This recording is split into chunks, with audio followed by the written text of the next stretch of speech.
Welcome to Idiom of the Day series. Idiom of the day is bury the hatchet. This metaphoric term is used in the meaning of resolving the conflict and making peace. Origin of this idiom is described in the documents as that this idiom came from the literal practice of Native Americans, where they would physically bury their hatchets or tomahawk and other weapons as a symbol of peace.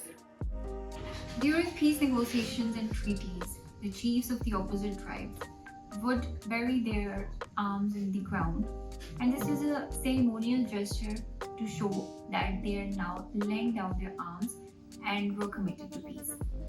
Example sentence is: after years of rivalry, the two companies finally decided to bury their hatchet and work together on a new project.